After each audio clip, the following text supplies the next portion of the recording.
Rinaldo by Handel. This story is set at the time of the Crusades, and it all concerns the Crusaders trying to retake the city of Jerusalem.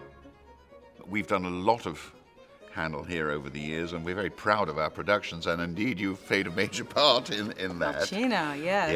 Yeah. Why don't you talk a little bit about what it's like singing Handel? Because I'm a mere guy that sort of waves his arms around. You listen to that music and think, what I wouldn't give to be able to stand up and do that flashy stuff that's so gorgeous too. Well, there's so many aspects to this. I mean, first of all, until recently, you kind of had to be a Handel specialist to be allowed to sing it, and only recently now with, the Orchestra of the Age of Enlightenment, these fantastic period orchestras who play in a very aggressive, lusty, powerful, and expressive style, they've allowed us, those of us who sing other repertoire, to come in and give it a try as well. And in fact, when I first worked with William Christie, he said, I want you to sing this like jazz. I want you to use every expressive tool in your toolbox.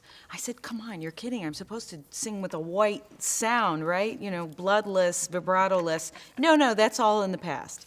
So, but the thing I love most about it is that it's our chance to compose a little bit. This is a da capo aria. You have A, B, A, and when it's repeated, it's supposed to be decorated, embellished, and rewritten.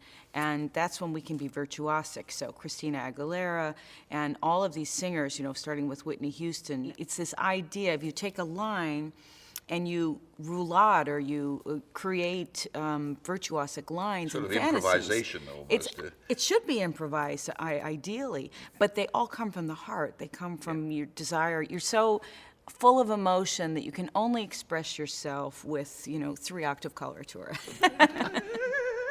David Daniels is a countertenor, which is a man singing in falsetto in a high voice, but he projects so much, virility on stage. It's just extraordinary. And he's an incomparably expressive artist, I think. That's great musician, musical, and a star, a real star. And we have Luca Pisaroni. Yes, and he's a fantastic singer.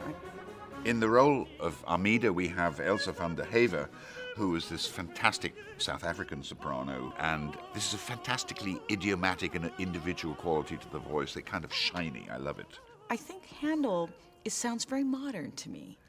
Well, it speaks to us today, doesn't it? Yes. With Handel, you always feel there's a sort of joie de vivre and a sort of rude health almost about this music, And of course, he could write some of the most touching things on there. And well, Lascia che pianga breaks my heart. One of the most beautiful of all arias in this opera.